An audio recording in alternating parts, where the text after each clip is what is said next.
Hello, I'm United States Senator Scott Brown. When the citizens of Massachusetts sent me to the United States Senate last year, they expected me to work with anyone in any party for the good of our country. And that's what I do each and every day. With millions of Americans looking for jobs, it's no mystery what our priorities should be here in Washington. We should be doing all that we can to help this economy start creating jobs again, and we should be doing it right now. Working to create jobs is one of those challenges that tests us here in Congress. It shows us who we really serve, the party leadership on Capitol Hill, or the people who elected us in the first place. And my attitude is, I answer to my conscience and to my constituents, period. That's my focus. And with the clock running down on 2011, focus is exactly what Congress needs to revive our nation's economy. With the holidays approaching, listen, this should be a happy time spent with families.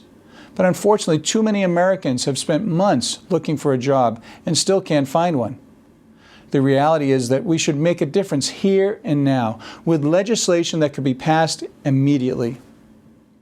Now, I know this can happen because both parties have already found some common ground in economic policy, for example. Just a few weeks ago, we passed free trade agreements with South Korea, Colombia, and Panama.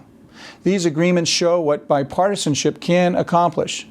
They were negotiated by President Bush, passed by a Republican House and a Democratic Senate, and signed into law by President Obama. Yes, it took us a lot longer than it should have, but after some give and take, we finally got it done. And just like that, we set in motion a big change that is going to create thousands of jobs in Massachusetts and all across America. Meanwhile, another bipartisan opportunity is staring us right in the face. It's a jobs bill I introduced back in January. And far from being just my idea, it's the only jobs bill on the table that has the support of majorities in the House and the Senate, and also has been endorsed by the President. This bill would repeal the 3% withholding mandate. It's a stealth tax that will hit small businesses and contractors starting in 2013. If this mandate is not repealed, then all levels of government will suddenly start withholding 3% of payments to contractors that provide any product or service to the government. Now, all the mandate will do is take more money out of our economy at a time when, quite frankly, we can least afford it. And as a result, businesses will have less money to hire and pay new workers. The cost of enforcing this unfunded mandate will actually be higher than the revenue it raises by almost 8 to 1. Now, only in Washington does this make sense. Listen, it's a jobs killer. Here's where we stand right now on the bill. It was passed by the House last week with an overwhelming 405 votes. Now it's come to the Senate. So the decision pretty much rests with Majority Leader Harry Reid. Are we going to do something for the American people, or are we going to let politics win out again?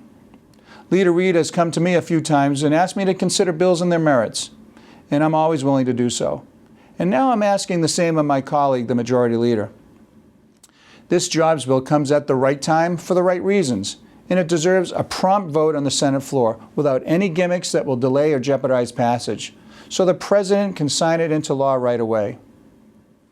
Listen, I'm still fairly new to the Senate, but I've been here long enough to have noticed something. One breakthrough has a way of leading to other breakthroughs. One show of goodwill has a way of spreading goodwill. This jobs bill, if we move it forward, can be followed by many more that can do even greater good. So hey, let's start here. Let's get this economy creating jobs once again and show that we can come together when it's needed most. In closing, we must remember, we're Americans first, and we need to put our country's interests before partisan political interests. Thank you very much.